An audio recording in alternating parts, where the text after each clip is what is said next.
Assalamualaikum warahmatullahi wabarakatuh. Shalom, Om Swastiastu, Namo Buddhaya, salam kebajikan untuk kita semua.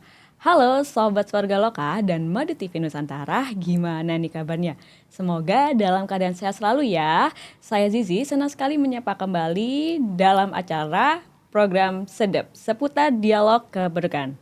Dalam rangka mengembangkan program PAUD HI, Sedep hadir nih dengan tema berkibar yaitu berbagi edukasi kreatif dan inovasi Bunda PAUD Surabaya. Pada episode kali ini kita kedatangan nih narasumber yang sangat keibuan, yakni Bunda PAUD Kecamatan Bula, Bunda Hudaya SSTP. Selamat malam Ibu. Selamat malam Mbak Sisi. Baik, ini kalau biasa dipanggil apa Bu? Saya? Iya. Bu Hudaya. Bunda Hudaya. Mungkin banyak ya warga Surabaya yang belum tahu. Monggo Bu, perkenalkan diri di depan kamera. Siap. Halo Sobat Swarga Loka dan Madu TV Nusantara. Perkenalkan saya dipanggil Ibu Hudaya. Dalam hal ini kami menjabat sebagai Camat Bula Kota Surabaya. Tetapi karena kami juga sebagai Bunda PAUD dan sebagian juga bisa memanggil kami dengan sapaan Bunda atau Bunda Hudaya. Dalam hal ini memang program-program atau tugas-tugas dan fungsi kami sebagai Camat Bula karena perempuannya ini. Betul. Sehingga kami juga berfungsi sebagai Bunda PAUD khususnya di Kecamatan Bula. Oke, siap. Bunda Hudaya ya. Baik Bun, hari ini kita akan membahas terkait kebijakan wajib belajar 1 tahun prasekolah dan implementasinya itu seperti apa sih di Kecamatan Bula. Dan tidak hanya itu, kita juga akan membahas sekolah orang tua hebat dan pendidikan anak usia dini holistik integratif. Oke, baik. Tanpa berlama-lama saya akan menanyakan nih Bu beberapa. Tapi saya lebih kepo, berapa sih Bu warga yang ada di Kecamatan Bula secara demografisnya? Berdasarkan data yang ada di Kecamatan Bula, bahwa warga Kecamatan Bula itu dengan total terdiri dari 47.889 jiwa. Baik. Dan 15.332 kepala keluarga, yang terdiri dari 24.042 perempuan dan 23.797 berjenis kelamin laki-laki. Dari jumlah penduduk ini kita mendapatkan persentase jumlah penduduk yang rata-rata usia atau range umur itu ada di rata-rata dari 0 sampai 4 tahun ada di 7%, 5 sampai 9 tahun ada di 8% atau di sekitar 3.886 jiwa, sampai ke usia 75 tahun ke atas ini ada di 798 jiwa atau 2%. Ini berdasarkan data yang kami miliki untuk saat ini. Mungkin itu. Baik, banyak juga ya Bu ya, 47.000 jiwa nih untuk Kecamatan Bula aja. Iya. Oke. Lalu saya penasaran juga sih Bu, apa sih tantangan utama yang dihadapi kecamatan dalam mengelola pertumbuhan penduduk di Kecamatan Bula? Perlu diketahui, Sobat Swarga Loka dan Madu TV Nusantara, bahwa di Kecamatan Bula ini sebagian geografisnya ini adalah terletak di wilayah pesisir.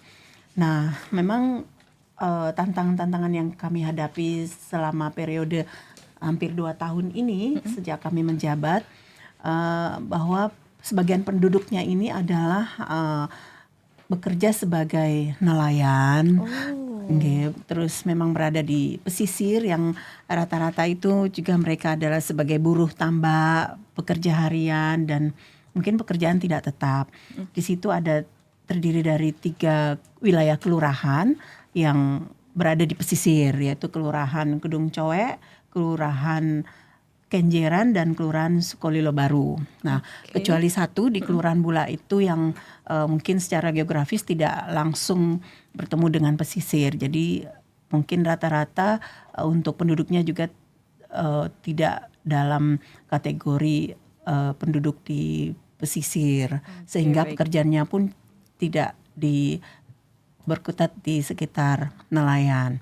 Nah, memang secara SDM di sini yang mungkin menjadi tantangan kami, bahwa penduduk pesisir ini memang rata-rata mungkin secara SDM ini ya mungkin pendidikan yang masih rata-rata tidak melanjutkan di pasca SMA itu. gitu.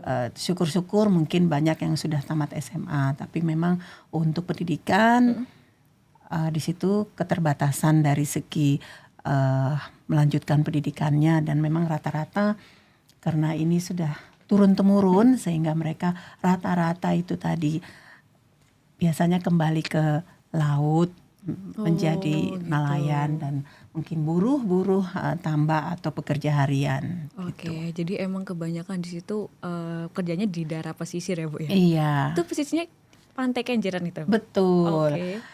Perlu diketahui juga Swarga Loka dan Madu TV Nusantara sebagai tantangan, tetapi kami juga mendapatkan suatu potensi di situ, yaitu potensi memiliki wilayah yang dekat dengan pesisir itu otomatis pasti menggugah para wisata. Betul. Karena alhamdulillah dari pemerintah kota juga telah membangun sarana prasarana maupun fasilitas-fasilitas seperti yang kita ketahui di situ ada jembatan Surabaya, kemudian ada Taman Surabaya, kemudian ada Taman Hiburan Pantai Kenjeran, baik yang lama maupun yang baru yang kemarin diadakan Pesta Pora. Kemudian pada waktu Apexi kemarin juga di situ sudah menjadikan titik kegiatan pada saat malam hari jembatan Surabaya di apa tuh namanya laser show-nya. Nah, menarik. Di situ menjadi titik kegiatan juga. Jadi alhamdulillah penuh dengan warna-warni ya. Di satu sisi mungkin ada tantangan dan di satu sisi menciptakan potensi-potensi. Ya. Tapi emang saya lihat kayak wow bagus ya sekarang THP itu. Alhamdulillah. Gitu. Dan ini mungkin menjadi PR juga karena memang dari berbagai potensi ini, karena memang kalau wisata itu kan otomatis orang pengen datang sehingga mungkin tantangan kita itu ya dari segi keamanan, ketertiban itu yang menjadikan kita harus selalu standby, kita harus siap siaga bersama jajaran baik TNI maupun Polri. Oke, menarik sih. Mungkin saya mau jalan-jalan lagi ke sana, Bu. Mau silakan, Mbak. Siap, soalnya banyak juga ya. Saya terakhir ke sana itu belum serapi itu, Bu, THP, Bu. Kemarin lihat kan ulang tahun Surabaya, loh kok sekarang bagus, ada laser-laser kayak gitu. Betul. Akan saya main lagi ke sana. Silakan, Mbak. Baik, Bu. Tadi kan saya udah singgung ya tentang wajib belajar 13 tahun. Mungkin banyak juga nih warga sobat Swarga Loka maupun Surabaya. Apa sih mengenai PAUD HI wajib belajar 13 tahun itu, Bu? Monggo dijelaskan. Ya, PAUD Holistik Integratif ini mengedepankan bahwa pendidikan anak usia dini ini memang adalah secara integratif, bahwa untuk pendidikan anak usia dini ini tidak hanya melulu kita harus belajar di depan meja atau di ruangan, tetapi bahwa pendidikan anak usia dini ini menggabungkan untuk bahwa anak-anak usia dini ini kita diajarkan dalam hal bagaimana caranya mereka menciptakan karakter mereka sejak usia dini. Karena rata-rata orang tua ini kan hanya berpandangan bahwa anak usia dini ini tidak perlu sekolah. Nah, itu permasalahannya. Tetapi bahwa pemerintah khususnya di Surabaya kita lebih konsisten dan fokus bersama dengan Ibu Bunda PAUD Kota Surabaya. Kita diberikan program Bunda PAUD HI ini sehingga sudah terprogram ya, baik dari level Kota Surabaya maupun ke kecamatan. Kita diberikan program-program anak-anak itu, diberikan program misalnya untuk meningkatkan akses, kemudian anak-anak diajar dalam hal perlindungan, kemudian pengasuhan, dan juga kesehatan dan juga gizi, dan ini menjadi satu kesatuan, makanya disebut PAUD holistik dan integratif itu. Kemudian untuk wajib belajar 13 tahun ini memang bahwa belajar itu sesuai dengan ini ya, juga dari pendekatan agama kita juga, bahwa ternyata belajar itu memang mulai dari begitu kita lahir Betul. sampai di liang lahat. Ini memang iya betul. artinya ini juga sudah menjadi sunnah kita bahwa belajar itu tidak mengenal usia. Betul.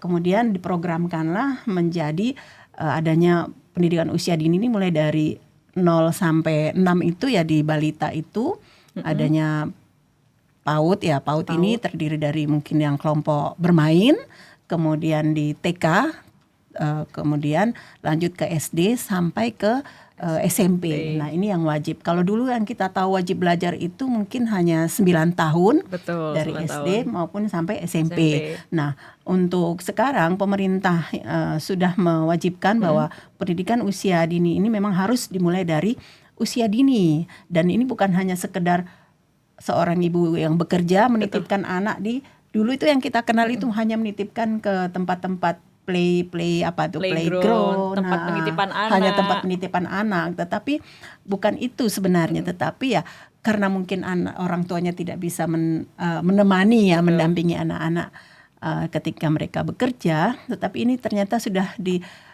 menjadikan program kita di program di khususnya di Indonesia ya, ini sudah program pemerintah bahwa pendidikan ini memang tidak harus duduk manis belajar menghitung atau membaca ya, tidak, tetapi pendidikan yang di awal ini adalah pendidikan membangun karakter anak. Kemudian bisa menciptakan anak-anak yang apa ya, mungkin tahu namanya budaya antri, kemudian tahu namanya gotong royong, bisa namanya bekerja sama atau saling membantu dengan sesama seusianya itu. Dan jadi udah dari kecil ya Bu ya? Iya. Dididik seperti itu. Lalu apa aja sih Bu implementasi dari program ini? Ya, implementasi program wajib belajar 13 tahun di Surabaya ini memang apa ya, anak-anak ini bisa tumbuh kembang sesuai dengan usianya. Sesuai dengan usianya, kemudian adanya kemitraan orang tua dengan tenaga pendidik. Betul.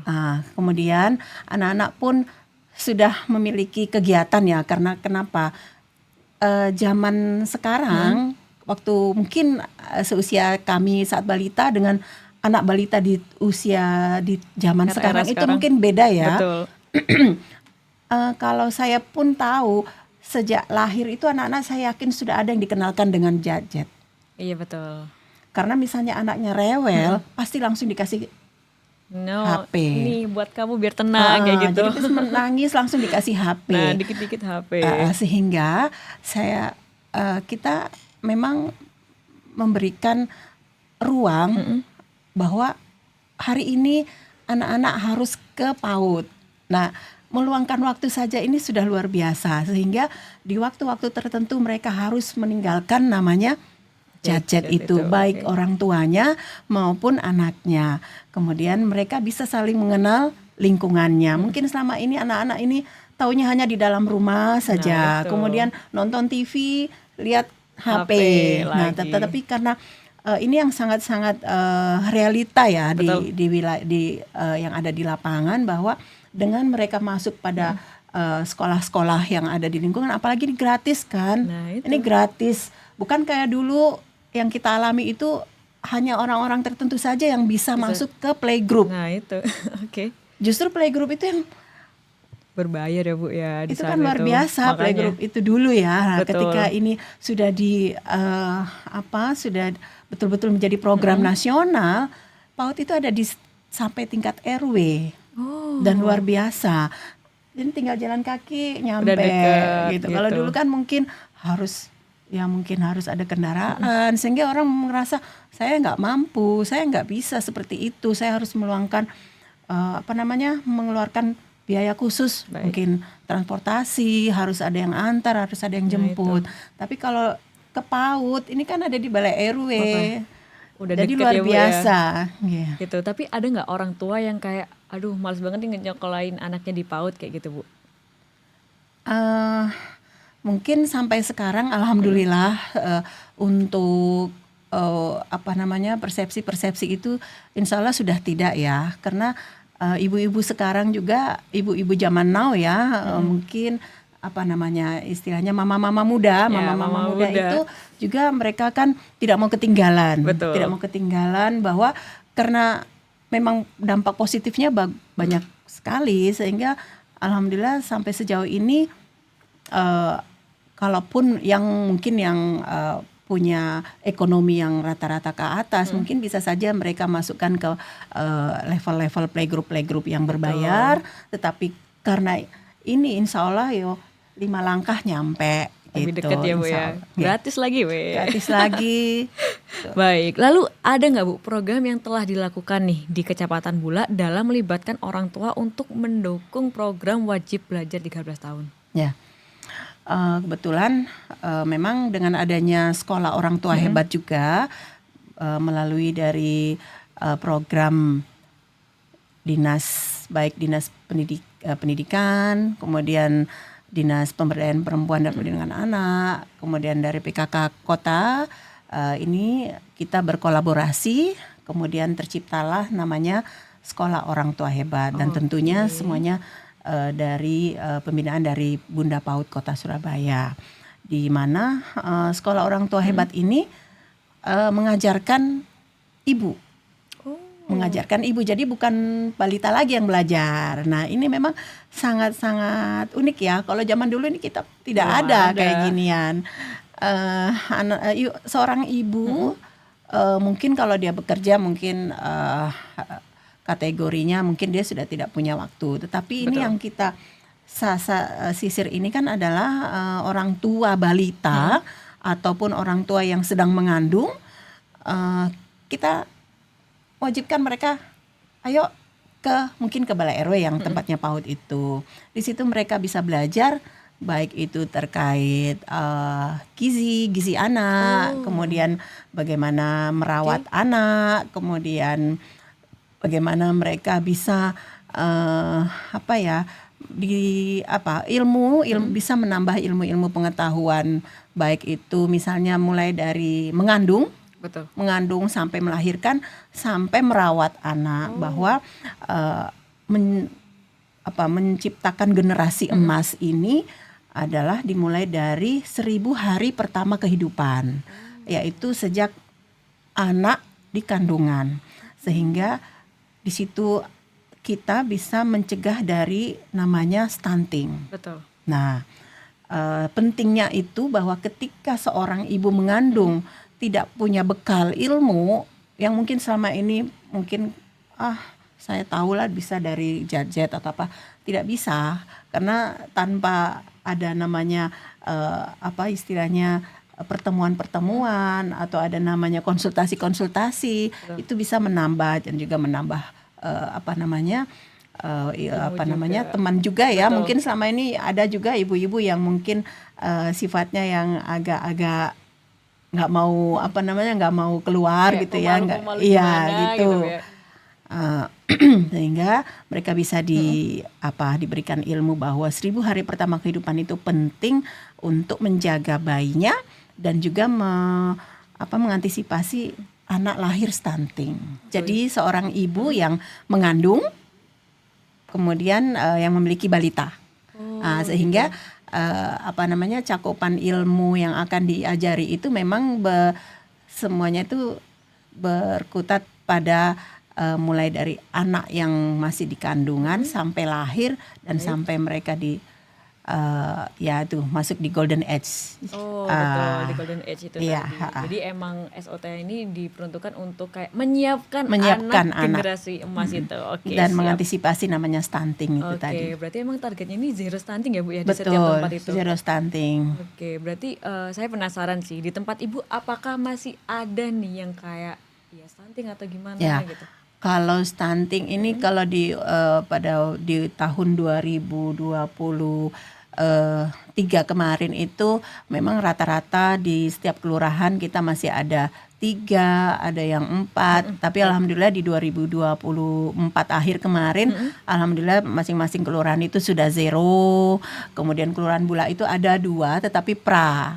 pra-stunting. Sehingga insya Allah dengan pendekatan-pendekatan maupun semuanya bergerak, baik itu dari puskesmas, kemudian dari lurah, dari KSH, itu semua kita ada namanya monitoring ya, monitoring balita ataupun yang pra-stunting itu untuk mengecek tumbuh kembang anak. Di mana kemudian situ kita memperhatikan gizinya, dan mungkin juga melalui program-program pemerintah itu Kampung Madani, kita juga turun mungkin kebutuhannya apa, mungkin di situ dia butuh susu mungkin ya, karena untuk balita stunting itu ada susu khusus ya, karena biasanya anak-anak ini kan memang memiliki kekurangan-kekurangan yang spesial ya, mungkin istilahnya dia nggak mau makan, terus mungkin tidak mau makan sayur. Nah kemudian di hasil monitoring di lapangan bersama-sama, oh ya si ini harus minum susu apa gitu. Jadi kita juga menyesuaikan dengan kebutuhan mereka. Oke, jadi emang support banyak ya Bu ya dari pemerintah kota ini untuk menuju zero stunting. Alhamdulillah. Luar biasa. Ya. OTW zero itu Bu. Iya, insya Allah sudah. Baik, lalu tadi kan kita udah membicarakan Bu ya tentang anak PAUD HI dan sebagainya. Sebenarnya tuh apa sih indikator dari PAUD HI itu sendiri, dan kebutuhan esensialnya itu apa juga Bu? Ya, indikator PAUD holistik integratif itu meliputi tadi itu sudah kita sampaikan bahwa adanya pendidikan. Kesehatan, gizi, pengasuhan atau pola asuh ya, dan perlindungan yang terintegrasi. Pada dasarnya kita ini dimanapun tidak bisa bekerja sendiri. Betul. Kemudian kalau untuk mewujudkan PAUD HI ini memang makanya di SOTH ini tenaga pengajar itu bukan dari Bunda PAUD tentunya, itu pasti dilibatkan dari puskesmas.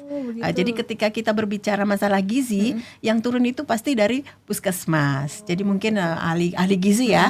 Jadi ya nggak mungkin misalnya kayak saya yang harus berbicara masalah gizi, nanti bunda-bundanya nanti salah nanti. Betul. Ya, karena pasti kita punya keterbatasan, sehingga dari program ini kita bekerja sama, misalnya dari puskesmas nanti yang memberikan pola-pola asuh terkait makan bergizi anak, nanti diterjunkanlah dari puskesmas.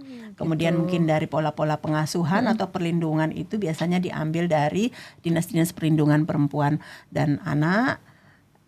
Kemudian mungkin dari pendidikan ya dari dinas pendidikan. Jelas di situ ada kader juga, kader Surabaya Hebat ini adalah kader yang memang sudah mumpuni juga, karena mereka juga itu dilatih oleh dinas kesehatan ya, melalui puskesmas mereka menjadi kader.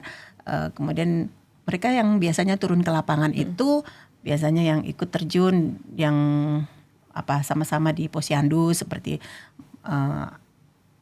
bumil, ibu hamil, misalnya ibu hamil mungkin ada risiko tinggi, kemudian anak yang mungkin gizi kurang. Nah, itu akan dipantau terus oleh kader-kader yang telah diberi bimbingan oleh dinas kesehatan itu.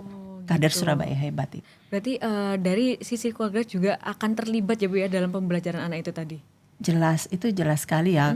Ini pendampingan ya. Jadi seorang anak balita, kemudian dia juga adalah peserta sekolah orang tua hebat, dan tentunya dia adalah juga pendamping balita. Sehingga di sini memang peran orang tua sangat-sangat besar ya, ketika kita memiliki balita itu, yang mana balita ini adalah termasuk golongan usia golden age tadi. Nah, di sini pentingnya peranan orang tua untuk menciptakan generasi emas. Oke, siap. Lalu untuk di Kecamatan Bulak sendiri ya Bu ya, bagaimana sih strategi yang dilakukan untuk menerapkan program ini sendiri, PAUD HI ini? Kami di sini PAUD kecamatan ini terdiri dari ada juga PAUD kelurahan, jadi bunda-bunda PAUD. Jadi kami ini tidak sendiri, saya pun sebagai bunda PAUD kecamatan juga memiliki bunda PAUD kelurahan. Nah, bunda PAUD kelurahan itu siapa? Kebetulan lurah kami ini ada 4 dan 3-tiganya adalah seorang perempuan, sehingga juga menjabat sebagai lurah dan juga menjadi PAUD Bunda Kelurahan. PAUD kelurahan secara otomatis. Kemudian yang Pak Lurah, sehingga yang menjadi Bunda PAUD kelurahan adalah istri. Oke, Istri jadi Bunda PAUD kelurahan, dan kami bersama-sama juga selalu turun ya. betul. Kita selalu ngikut bagaimana perkembangan anak-anak yang ada di, baik itu di PPT, TK maupun yang SD kelas 1 dan kelas 2, kan itu masuk dari pendidikan anak usia dini. Jadi Betul. kami ini kemarin juga ada kayak kegiatan talenta. Oh, iya betul. Kegiatan talenta itu memang untuk memberikan kesempatan kepada anak-anak mereka bisa mengeluarkan seni, mereka bisa apa gitu ya, menari atau mungkin mengaji ataupun sampai ini ya semacam ceramah gitu. Jadi mereka sudah bisa membuktikan kemampuan dan bakatnya hasil dari Oke. pendidikan ini. Itu kemudian kami juga memiliki program seperti makan gizi, yaitu gemar makan ikan. Oh. Nah, di sini gemar makan ikan saya melihat bahwa ada potensi kan. Kami sebagai wilayah yang berada di pesisir, di sana kan ada namanya ikan asap. Oh, Di sana betul. kan banyak warga yang memiliki pengrajin ikan asap. Nah, kemarin kebetulan kami melakukan serangkaian dengan Hari Kartini. Betul. Hari Kartini, kemudian kami melakukan gemar makan ikan itu tadi, gemar makan ikan asap.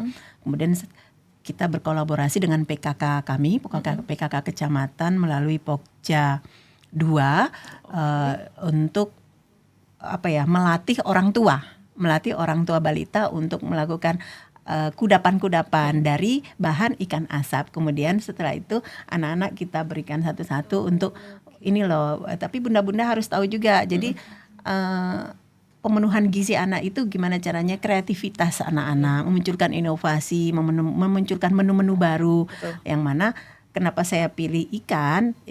Kenapa ikan asap? Karena memang ikan asap ini banyak di sana. Jadi bunda-bunda itu tidak bingung dan tidak perlu harus banyak atau apa, kan hanya semacam kudapan. Jadi tidak harus melulu beli. Jadi kita munculkan kreativitas seorang bunda atau orang tua. Oke, berarti sejak kecil ya Bu ya, mengenalkan makanan-makanan Ya, seperti itu. itu salah satu program yang kami lakukan untuk gemar makan ikan kepada makan anak-anak. Selain Oke. talenta itu tadi. Luar biasa. Bu, ini sepertinya kita harus break sejenak dulu ya Bu ya. Siap. Karena kita udah mau lanjut segmen kedua. Mungkin kita akan membahas tentang SOTH dan detailnya gimana sih kayak ada di detailnya SOTH yang ada di Kecamatan Bula. Oke. Mungkin Sobat Warga Lokal dan Madu TV Nusantara, kita berbincang-bincang lagi ya di segmen 2.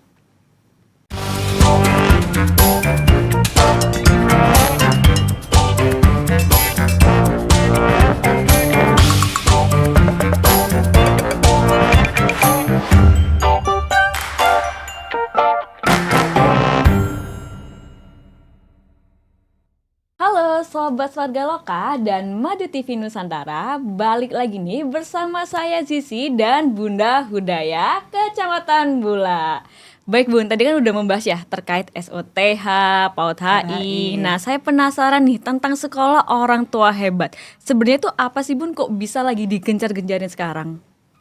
Iya, jadi SOTH itu kalau berdasarkan singkatannya itu sudah kita ketahui adalah sekolah orang tua hebat. Betul.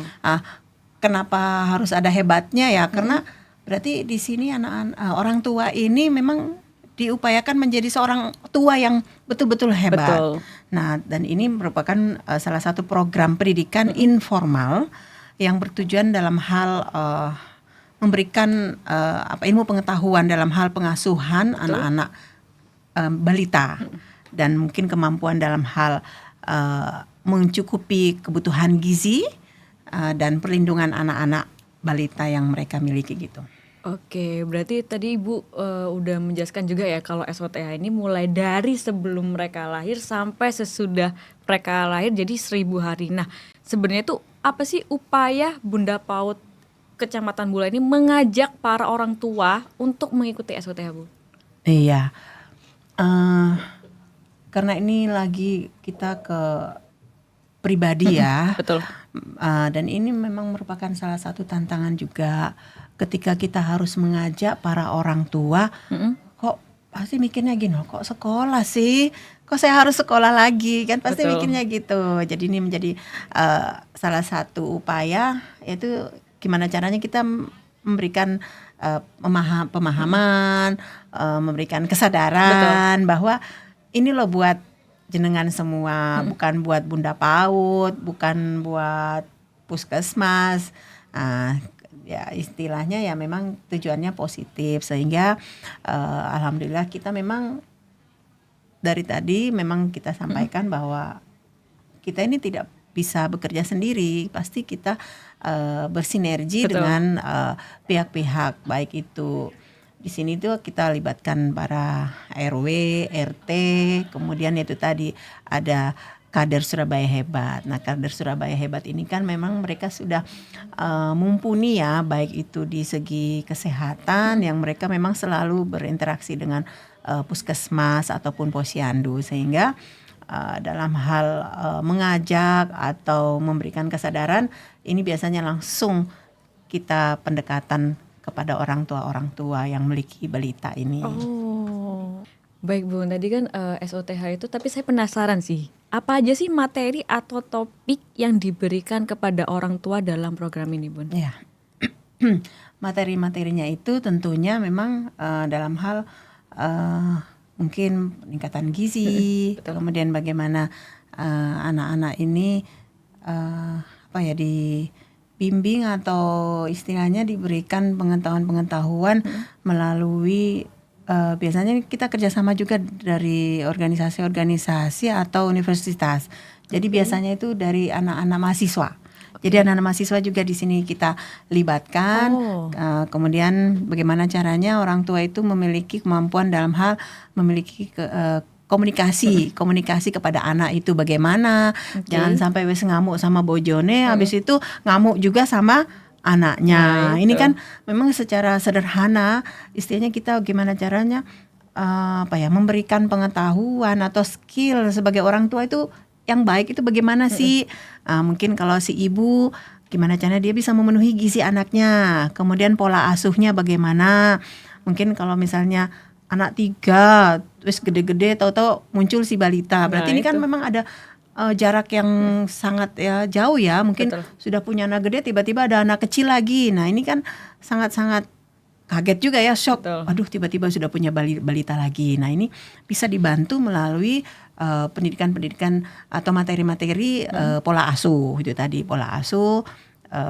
Kemudian dari bagaimana caranya mereka bisa memberikan makanan yang tepat itu tadi, menjaga kebersihannya, kemudian tetap mengutamakan namanya syarat-syarat makanan yang bergizi untuk menciptakan anak-anak ini tidak makan yang micin gitu kan. Sembarang gitu Bu. Kan gimana ya, sekarang kita ini memang hidup dengan situasi yang sangat-sangat ono GoFood, tinggal GoFood aja. Mau makan apa nak? Ada GoFood. Nah, ini membuat orang tua itu semakin malas, ya kan, sehingga kita tidak perlu lagi bersusah-susah payah. Tetapi kan kita tidak tahu yang kita beli itu apakah sudah memenuhi, apalagi ini kan balita. Gimana cara seperti tadi yang sudah kami kembangkan itu, mungkin gimana caranya anak-anak ini bisa mau gemar ikan misalnya, kan gitu. Bagaimana caranya anak-anak ini mau makan sayur.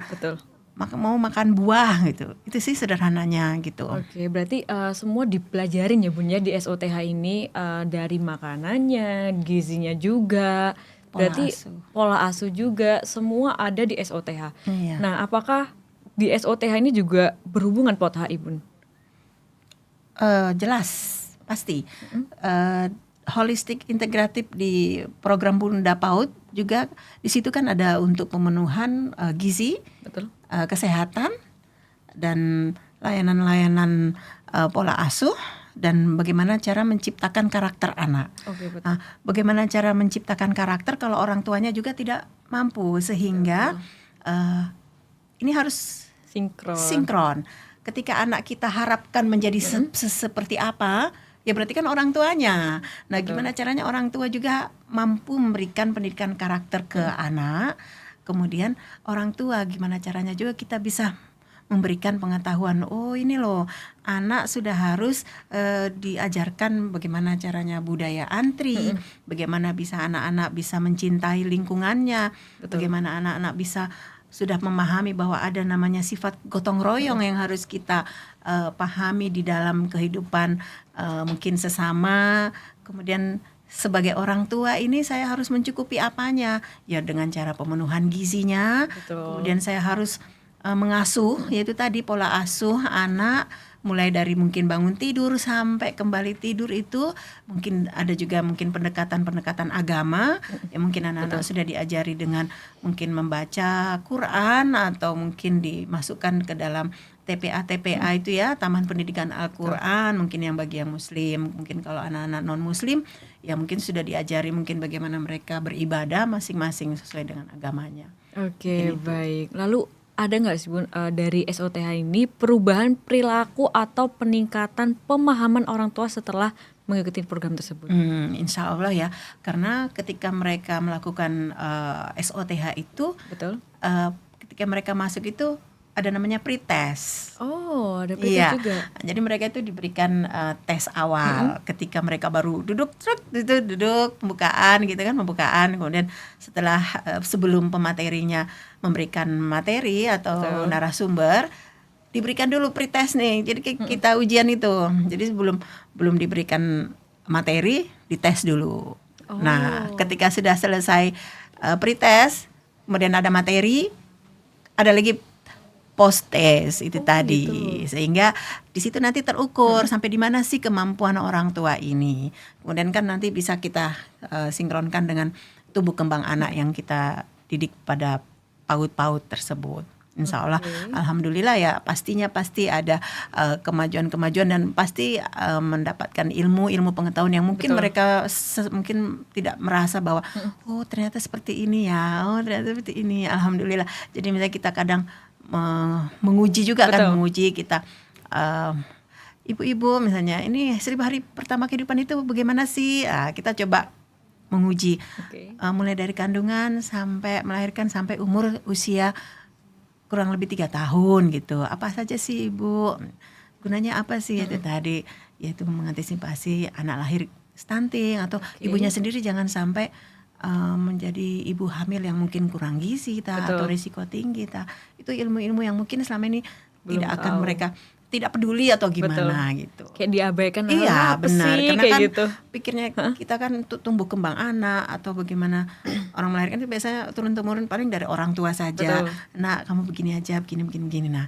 tapi untuk menambah wawasan itu mungkin masih perlu, ya itulah gunanya SOTH ini. Oke, berarti cukup keren ya Bu ya untuk program ini karena banyak juga ilmu yang didapat, apalagi parenting juga terupdate. Betul, ada parenting Lalu juga. Saya penasaran sih, tadi Bu kan udah menyebutkan kayak beberapa SOTH tuh, salah satunya kayak gemar makan dan sebagainya. Nah, sebenarnya apa sih tantangan yang dihadapi selama pelaksanaan program SOTH ini? Iya. Tantangannya itu kadang gini, mungkin mereka merasa jadwalnya tidak sesuai dengan mungkin pas mereka lagi ada kegiatan apa juga. Itu sih kadang misalnya kita lagi monitor, ini Bu, ini ada berapa orang yang gak hadir gitu. Ternyata begitu kita cek, mungkin karena ada juga yang tidak sesuai dengan jadwalnya, dan mungkin juga karena mungkin masih ada tanggapan-tanggapan ataupun malas atau apa ya. Tapi biasanya juga kita selalu memberikan edukasi ya, kita pendekatan. Ibu kenapa tidak hadir? Gitu. Tapi alhamdulillah sudah melalui pendekatan melalui bunda-bunda maupun KSH maupun RT RW, memang ada biasanya ini pengalaman. Jadi mereka itu tidak mau, misalnya kalau yang SOTH ini siapa sih? Mereka menganggap bahwa kalau sudah disekolahkan ini, apakah anak saya termasuk anak yang kurang atau gini. Jadi mungkin pemahaman yang masih miss. Jadi mereka tidak mau loh, anak saya loh nggak apa-apa, kenapa saya harus masuk sekolah. Jadi sepertinya mungkin terkait dengan miss, sehingga kita akhirnya harus pendekatan, mendatangi rumah yang bersangkutan. Kadang kita harus ketemu sama kakeknya, karena mungkin ini kan rumah keluarga ya, di situ ada orang tuanya, di situ ada kakeknya. Jadi mereka menganggap kenapa anak saya harus sekolah gitu. Itu aja sih. Dan istilahnya biasanya juga mungkin masih ada pandangan-pandangan dari baik itu suami juga itu mungkin menganggap ini apa. Jadi tapi sejauh ini alhamdulillah apa ya istilahnya tantangan-tantangan atau semacam itu kita sudah jarang mendapati karena ini sudah semakin meluas ya. Sudah semakin meluas dan ada di semua balai-balai RW. Oh, berarti udah banyak titik ya Bu? Sudah. Kita gitu. Di Kecamatan Bula itu ada 19 ya, 19. Jadi istilahnya sudah meluas ke 19 titik, ada 19 RW itu dari berbagai macam dari kelurahan-kelurahan itu, dan itu mereka juga difleksibelkan waktunya sehingga misalnya jangan sampai ada alasan lagi ini waktuku ini waktuku ini ya gitu, walaupun kan tidak setiap hari. Jadi insya Allah bisa. Oke, berarti cukup terjalan dengan baik ya Bun ya sejauh ini. Tapi saya penasaran sih Bun, ini out of topic, ada nggak sih program unggulan nih ya yang dari Kecamatan Bula sendiri mengintegrasikan layanan Adminduk ke dalam kegiatan PAUD? Misalnya seperti posyandu atau kegiatan parenting atau emang kayak ya udah setiap ada acara SOTH kita tetap ada sosialisasi tentang Adminduk.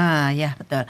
Jadi istilahnya itu jadi sekali mendayung 2-3 pulau terlampaui. Jadi pada saat mungkin pada kegiatan PAUD kita monitoring, di situ juga kita minta data kepada orang tua yang mendampingi anaknya sekolah itu. Apakah anak sudah punya semacam kartu identitas anak, atau mungkin pada saat kita kan juga ada namanya ini ya pelayanan balai RW ya, ada pelayanan di balai RW. Di situ juga kadang ada warga ataupun baik melalui Pak RW atau maupun Pak RT juga kita menyampaikan untuk tertib administrasi kependudukan. Yang jelas untuk mensinkronkan antara kegiatan PAUD dengan kegiatan Adminduk itu pada saat kegiatan PAUD kita juga biasanya langsung mensonding orang-orang tua untuk apakah anak-anak itu sudah dipenuhi hak-haknya dalam hal administrasi kependudukan. Jangan sampai besok mau masuk SD tiba-tiba loh saya belum punya akte kelahiran kan gitu. Mungkin mikirnya kalau masih PAUD tidak butuh akte kelahiran, tetapi ketika kita sudah mulai sounding di beberapa tempat-tempat PAUD ataupun di balai RW, insya Allah ini sudah bisa kita antisipasi. Di luar misalnya kayak balai-balai pelayanan RW itu kita juga sudah melalui sosialisasi.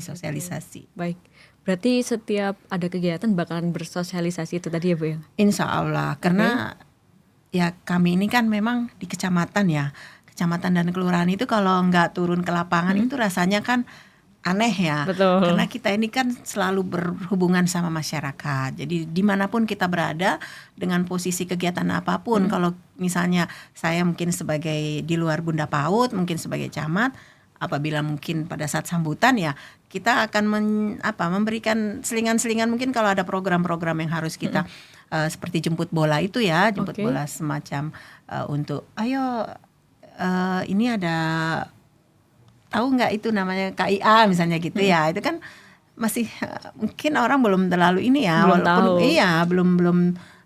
terlalu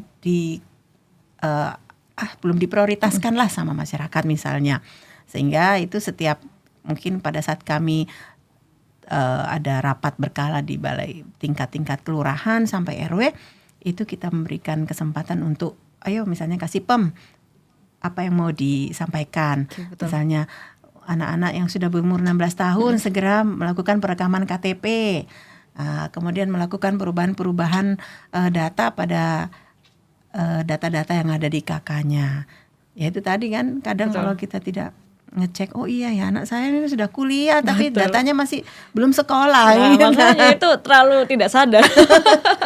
Nah, emang kadang orang Surabaya pun sendiri, gak usah jauh-jauh, teman-teman yang ada di sini tuh kadang masih SD kayak gitu Bu. Nah itu nggak Iya, terupdate. ya itu memang peninggalan yang lama-lama itu memang Betul. kita, lo sudah lulus kuliah masih belum sekolah. Nah makanya itu kadang kan orang kurang aware juga kan, Iya, kayak menyampingkan apa sih fungsinya iya gitu. memang benar. Kita kan nggak tahu kalau Tidak, kedepannya jadi tidak bakalan. ada tidak ada niat untuk mengupdate. Betul. Nah itu Jadi sedihnya memang itu. kita sebagai pemerintah yang harus selalu mengingatkan, menghimbau. Oke, lalu berarti apa Bu upaya untuk dari Bunda Paut Kecamatan sendiri nih ya, bekerja sama dengan Dukcapil atau pihak kecamatan atau kelurahan atau balai RW untuk menyadarkan orang-orang itu Bu? Ya, itu tadi ya kita selalu itu tadi jemput bola, Betul. baik itu di kegiatan posyandu, mungkin kita berikan pamflet-pamflet, poster-poster, karena kita juga punya media sosial. Oh, Ya, oke. kemudian kita juga punya grup. Kita kan punya grup dengan bunda-bunda PAUD, pendidik ya, pendidik. Nah, di situ kan mereka punya tenaga, jadi tenaga pendidik, mereka punya anak didik itu kan yang di Betul. PAUD. Nah, kita punya grup. Nah, di situ kita bisa memberikan bunda-bunda tolong dicek dari anak-anak didik kita untuk segera dilakukan update kependudukan atau mungkin ada pengurusan-pengurusan dari kartu identitas anak ataupun hal-hal yang lain, sehingga semua program-program pemerintah itu bisa langsung masuk ke tujuan. Betul. Karena kita sudah punya komunitas-komunitas nih. Jadi kan jangankan ke PAUD nih, misalnya kita juga punya dengan Pak RW, Pak RT, bunda-bunda KSH. Betul. Jadi semua program-program pemerintah kita upayakan semuanya bisa langsung terkonekkan kepada mereka. Karena ya memang Oke. kita ini ada di ujung tombak ya, ujung tombak. Jadi ya gimana caranya semua program pemerintah itu harus segera disosialisasikan dan tersampaikan. Langsung auto terintegrasi semua Bu. Betul. Iya. Oke, lalu apa aja sih Bu permasalahan yang paling sering ditemukan terkait adminduk nih ya, apalagi pada usia anak dini ataupun udah dewasa di wilayah Bula? Mungkin yang kalau untuk anak usia dini mungkin tidak terlalu repot ya. Kenapa? Betul. Karena anak yang baru lahir ini masih gampang lah kita proses. Betul. Masih gampang, masih mudah lah. Tidak terlalu ini. Jadi kalau misalnya, kalau seingat saya dulu itu kalau misalnya baru lahir kemudian sampai usia berapa bulan itu kena denda. Ketika Oke. kita tidak Segera. segera mengeksekusi hak-hak pemenuhan dalam Betul. administrasi kependudukannya, nanti kena denda. Mungkin 3 bulan atau berapa bulan. Jadi ketika lahir langsung urus akte kelahiran, kemudian dirubah kakaknya. Mungkin hal-hal seperti itu kan banyak mengalami perubahan-perubahan kebijakan Betul. ya. Nah, karena sekarang ini kita sudah punya namanya Gadget. barang yang pintar yang ada di Betul. genggaman kita, sehingga pemerintah juga menganjurkan kita tidak harus ketemu dengan petugas Nah, di itu. Dukcapil kan Betul. gitu. Ya, kita sudah dididik gimana caranya saya bisa merubah dokumen saya melalui gadget saya sendiri Nah, kan itu. gitu. Betul. Itu untuk anak-anak balita. Tetapi yang sering kami temui itu ketika ini barusan nih kasusnya. Apa itu? Ketika mereka harus mengurus keterangan ahli waris. Nah, kalau keterangan ahli waris ini kan berarti ada salah satu anggota keluarga berarti yang sudah tidak ada, artinya Betul. meninggal dunia. Betul. Nah, meninggal dunia ini biasanya kan orang tua nih, orang tua atau kakek atau nenek. Kakek atau nenek meninggal tahun berapa? Kemudian ketika mau mengurus salah satu istilahnya mengurus keterangan ahli waris ini, ketika dicek ternyata ada salah satu, bukan Nama. salah satu lagi, 2 Oh. dokumennya yang tidak ada. Tidak punya surat nikah, Loh. tidak ada surat kematian. Wah, ini jadi PR. problem kami. Ya sudah. Kami juga kan tidak bisa. Betul. Semua pelayanan harus ada solusi. Betul. Nah, inilah menjadi tantangan kita. Gimana caranya kita memberikan edukasi juga kepada warga. Jadi jangan pada saat sudah butuh baru Betul. bingung. Nah, itu. Nah, selama ini kemana? Nah, ketika sudah butuh surat keterangan ahli waris, barulah diurus Nah, surat-suratnya. Loh, jangankan yang pewaris, ahli waris aja ternyata akte kelahirannya tidak punya. Ya ampun Bu. Ya, mungkin masih kelahiran tahun-tahun 60, 70 ya. Saya rasa mungkin di situ sudah ada, dan alhamdulillah kemarin juga begitu kami cek, alhamdulillah akhirnya diurus juga. Oke, sekalian. Iya, akhirnya diurus juga dan terbitlah surat akta kelahiran Oke. dari ahli-ahli waris itu. Kemudian ketika kami cek lagi, karena akta kematian juga tidak ada, Oh, tapi ini kami cek lagi ternyata ini lagi proses untuk diterbitkan akta kematiannya. betul. Agak complicated ya Bu ya. Iya, memang Oke. ya gitulah, kita kan dari orang lahir sampai orang mati ya, itu memang yang diurusi. Itu betul. Kadang orang menyampingkan apa sih buat akte kelahiran lah. Kalau kita ngurus kayak gini, nggak ada. Gimana Ya, itu? makanya kalau mungkin anak yang baru usia balita mungkin insya Allah masih muda.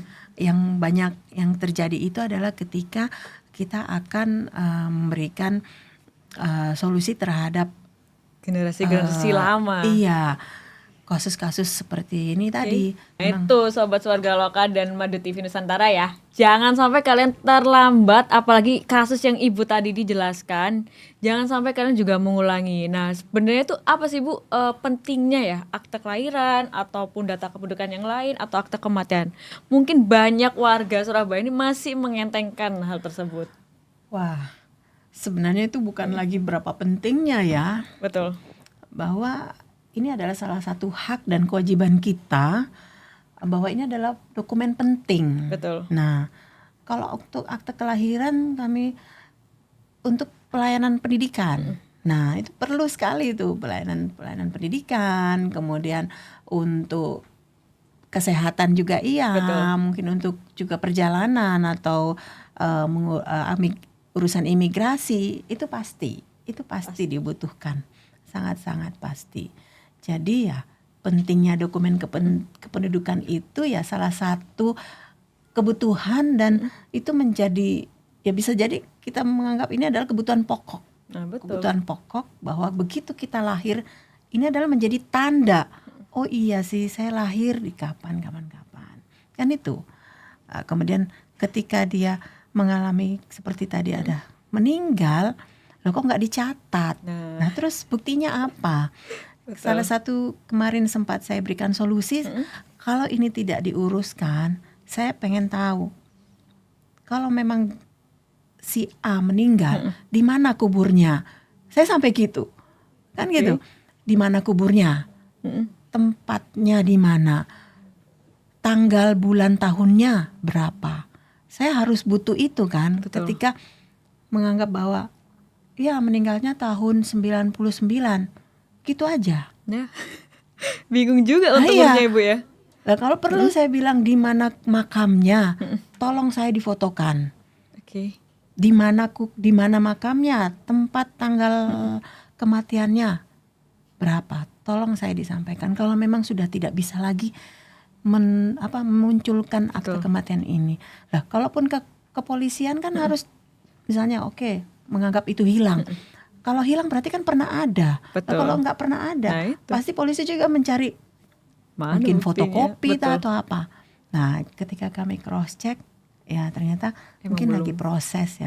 Berarti kan bisa. Betul, gitu. Berarti orang-orang ya kurang aware aja sih Bu. Kayak apa sih orang udah mati juga harus buat akte kematian kayak gitu ya, mungkin pikirnya kayak gitu. Tapi kan kelanjutannya untuk keterangan ahli waris itu. Makanya beliau juga butuh ternyata. Nah itu buat Sobat Swarga Loka. Jadi jangan sampai kayak gitu ya. Kadang emang banyak juga warga Surabaya tuh kayak gitu juga Bu. Kayak ya udahlah orang nggak butuh, nanti aja gitu. Nanti menganggapnya loh Bu Camat ini loh udah mati tahun berapa sih kan. Makanya. Gitu. Pasti nggak punya gitu. Agak sedih.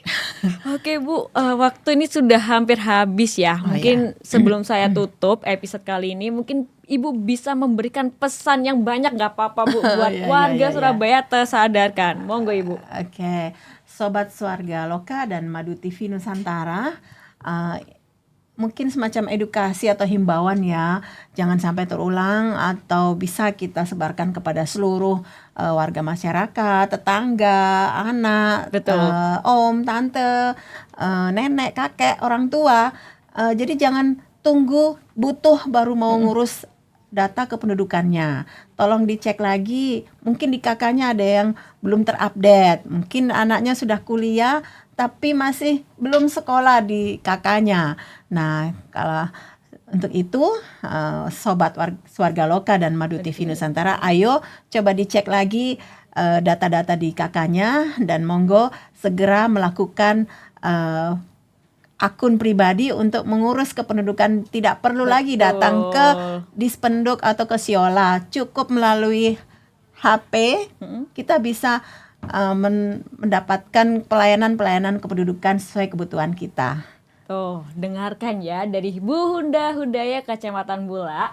Jangan lupa di-note, gak perlu kalian datang ke kantor Disduk Capil. Betul, Bu? Siap. Oke, sahabat Warga Loka dan Madu TV Nusantara, sepertinya bincang-bincang kali ini harus kita hentikan nih. Sampai di sini dulu, semoga hal-hal yang sudah disampaikan di episode kali ini dapat menambah pengetahuan kalian.